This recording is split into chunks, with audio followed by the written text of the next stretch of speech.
Alexandre Dubé. Aussi véridique et authentique que son information. J'ai une question pour vous deux. Benoît Dutrisac. Je suis là pour aider. Qu'est-ce qu'ils veulent, Mario? Mario Dumont. Une réduction de la tâche puis une augmentation de salaire.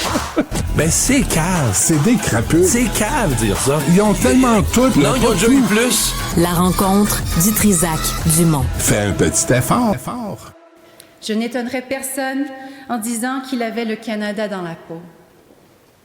Mais sa conception du fédéralisme canadien était plurielle. Le caractère distinct du Québec était pour lui source d'unité.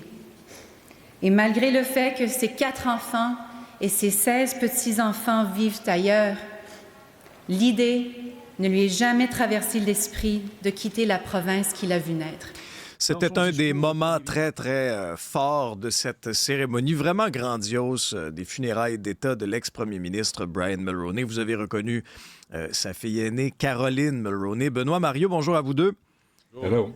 Caroline Mulroney qui a fait référence vraiment au côté distinctif de la société québécoise dans son hommage funèbre. Pour les plus jeunes, c'est le texte des accords du Lac-Meach. C'est ce qui était au cœur. Voilà. De reconnaître le Québec comme société distincte et que ça devienne une clause d'interprétation de la Constitution canadienne. De dire, oui, il y a la Constitution canadienne, mais s'il est question de langue, s'il est question de culture, dans l'interprétation que les tribunaux doivent en faire, pour une loi, je sais pas moi, comme la loi sur la langue, ben il faut tenir compte que le Québec est une société distincte. Mais le point, c'est qu'en entendant Caroline Mulroney, moi, ça m'a quasiment secoué, ému, en me disant, est-ce que... Moi, je suis entré en politique, là, c'est cette époque-là. Je suis entré en politique, les accords du Lac-Meach étaient signés, mais en attente d'être adoptés. Mais on parlait de ça tout le temps. Là. Je veux dire, Brian Mulroney parlait de ça dans ses discours, la reconnaissance du Québec comme société distincte. Sincèrement, je vous pose la question aujourd'hui. Est-il imaginable qu'un politicien canadien puisse, au quotidien, dans ses discours, mentionner une telle chose? Si vous essayez de voir dans quelle direction évolue le Canada, puis souvent, je dis ça, le Canada qui se définit sans le Québec, puis je l'entendais, Caroline Mulroney, puis je me disais, en 2024, là, en politique canadienne, mettons qu'elle a décidé de se présenter là, en politique canadienne, avec un concept comme ça, t'es fait à l'os. Il n'y a plus personne au Canada qui veut entendre parler d'une telle chose qui était pourtant dans toute l'histoire des 2 peuples fondateurs, puis un des principes fondateurs du Canada. Mais tu sais, si t'es Québécois puis tu regardes l'évolution du Canada entre ces années-là puis aujourd'hui, tu te dis, ouais, notre place là-dedans, je sais plus c'est quoi. Les temps ont changé, hein? Ben, les temps ont changé parce que on leur a tellement cassé les couilles avec nos revendications puis nos demandes puis que le Canada veut même plus nous entendre. Mais tu sais, ce qui a changé en politique, on parlera pas de politique là, des funérailles puis on parlera pas de politique de Brian Mulroney, là, avec lesquels certains j'étais pas d'accord, puis Caroline Mulroney aussi, là, était dans le gouvernement de Doug Ford, ou je sais pas si elle l'a encore. Présidente du Conseil du Trésor et ministre de la Francophonie. C'est ça. Aujourd'hui, on peut même pas parler d'hommes et femmes en politique. Tu sais, là, il faut parler de personnes ayant un vagin, le monde a tellement changé en 30 ans. Tu sais, il n'y a plus aucune référence qui tient. Là. Moi, je regarde les journaux au quotidien, puis on se souvient, ma fille fait un exposé sur René Lévesque à l'école. C'est le monde a tellement changé. Tu sais, une chance qu'il y a eu des références comme ça, une chance qu'il y a eu des hommes et des femmes qui se sont tenus debout pour essayer d'intégrer tout le monde, pour vivre ensemble, vraiment vivre ensemble, mais... C'est une époque qui révolue. Là, chaque groupe a son lobby, chaque groupe a son porte-parole, puis chacun a ses revendications. Je suis pas sûr qu'on s'en va dans le bon sens. Mario, Québec solidaire, qui vient vraiment à la défense des locataires, se positionne, a organisé au cours de la fin de semaine une assemblée. Quelle est la suite logique des choses, selon toi? Bien, c'est un peu un coup de circuit, là, ce que Québec solidaire fait quelques années, là, qui sont des défenseurs des droits des locataires, qui s'opposent à...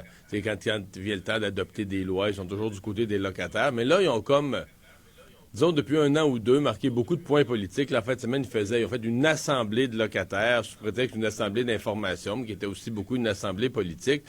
Et je vais te dire, du point de vue politique, c'est un grand coup, là.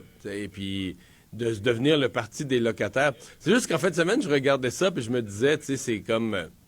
tu sais, des fois, la politique, c'est bizarre, parce que, admettons que Québec solidaire est élu, puis met en application toutes ces politiques pro-locataires. Quand même assez radical, là, pour plusieurs. On s'entend que... Non, attends, là, Mario. D'abord, depuis tantôt, tu dis politique de locataires. On parle de politique des locataires aînés ici, là.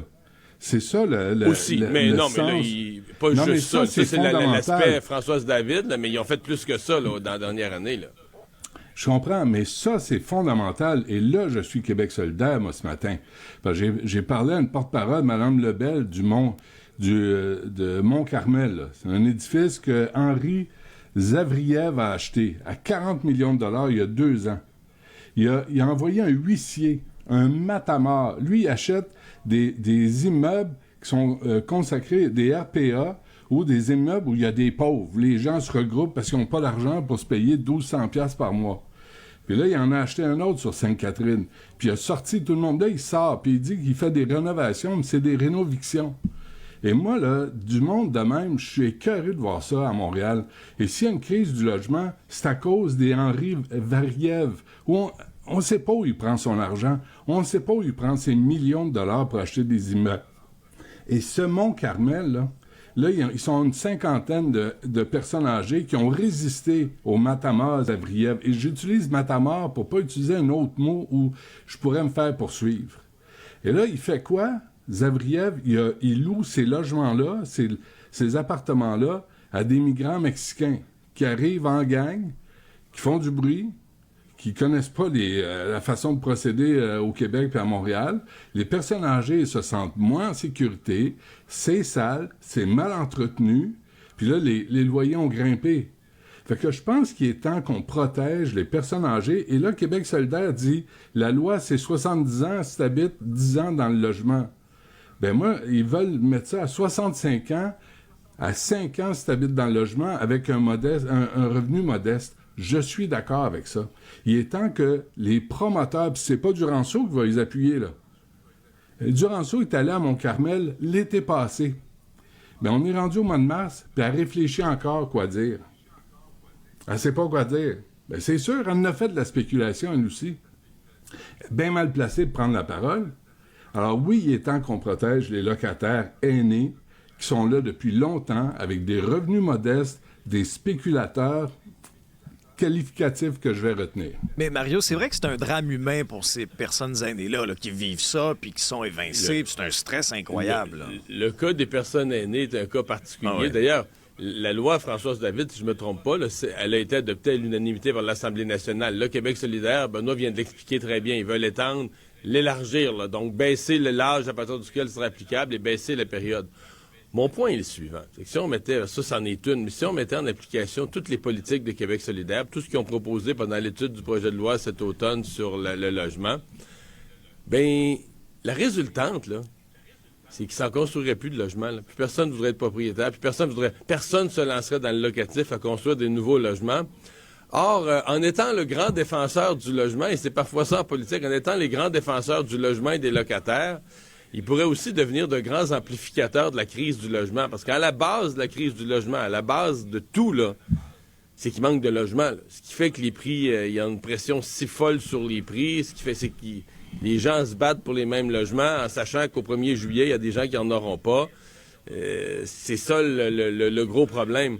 Alors, c'est le fun, tu sais, je veux dire, je comprends que pour Québec solidaire, qui veut être le parti des locataires, d'aller partout à télé, à radio, puis de gueuler contre les propriétaires, c'est bon, là, c'est le fun, politiquement. Mais pourquoi être un ou l'autre? Moi, c'est ça que je comprends pas. Je pense qu'il y a des locataires qui ont besoin d'être protégés, comme ceux-là.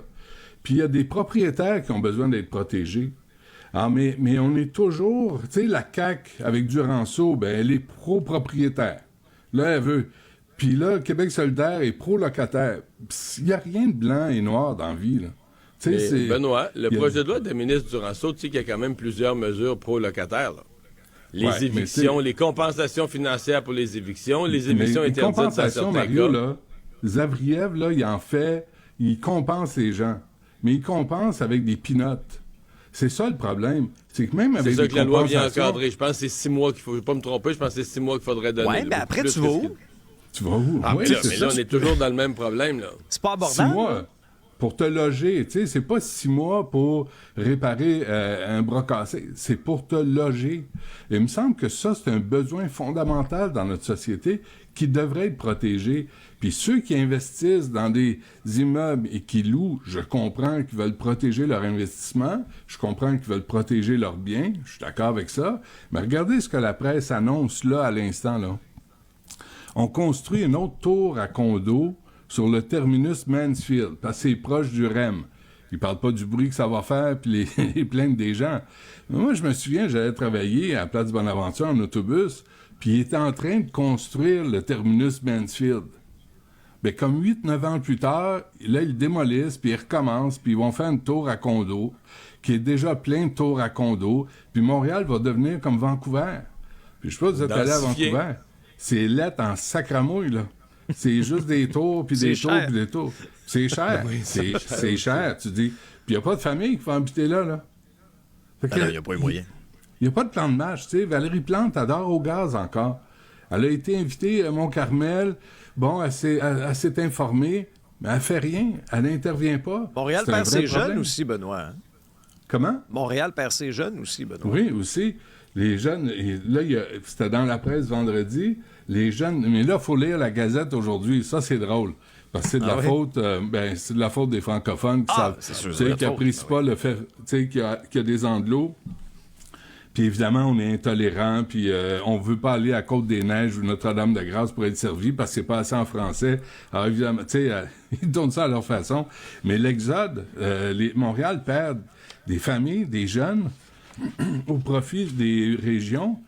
Puis la raison principale que j'ai lue dans la presse, c'est que le taux de chômage est bas partout. Alors les gens n'ont plus besoin de venir à Montréal de trouver de la job. Mais ça, vous ne trouverez pas ça dans la Gazette. La Montreal Gazette parle pas de ça, là. C'est toutes les politiques de la CAQ. Les francophones.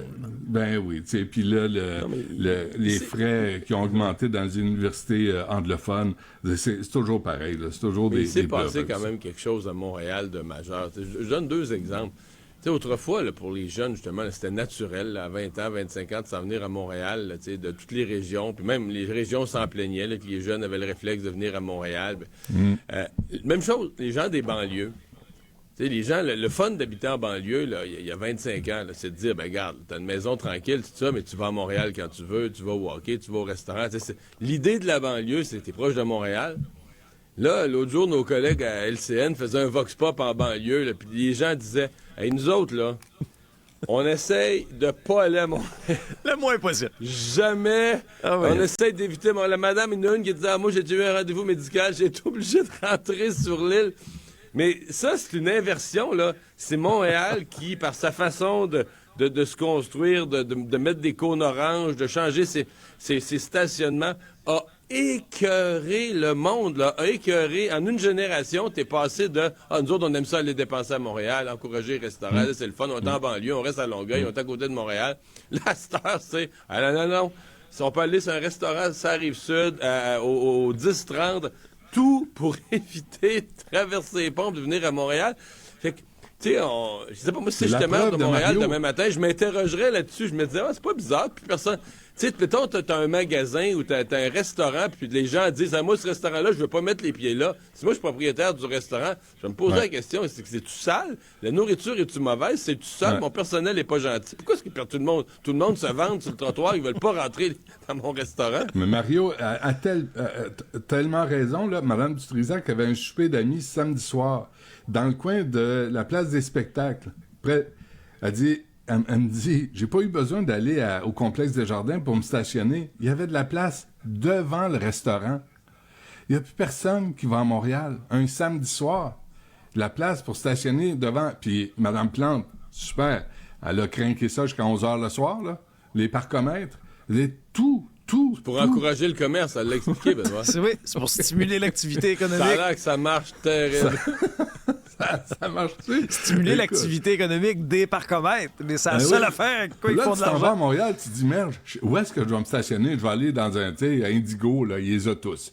Puis là, tu te rends compte qu'il y a de la place partout, un samedi soir, parce que, comme Mario vient de dire, on va au 10-30, on va à sa Rive-Nord, on va n'importe où sauf à Montréal. Ben, tu sais, moi, les gars, j'incarnais, là, tu sais, les jeunes professionnels qui rêvent de venir habiter à Montréal, au centre-ville, vie de condo, on fait tout à pied, les petits restos. Je l'ai vécu un certain temps, mais laissez-moi vous dire qu'à un moment donné, j'ai pris mes clics, mes claques, puis j'ai dit, c'est fini! C'est pas ici que je vais investir, c'est pas vrai. Alors, tu as construit ton manoir sur les montagnes dans les Laurentides, avec vue sur le peuple. Dans le bois, puis j'ai Dans le bois, Christy de ouais. paix. Non, mais c'est vrai, non, mais c'est révélateur du fait Il n'y que... avait pas de mouche à Montréal. Ah, ça, c'est vrai, par exemple. Ça a été, c'était un gros plus. Quoique Non, près mais il y a des d'autres sacs... genres de mouches, par Il y a des exemple. gros rats, par exemple, près des sacs à vidange. Des rats, mais il n'y a pas de mouche. Entre les deux, je sais pas lequel des deux choisir. Benoît, Mario, merci à vous deux. Salut. Salut.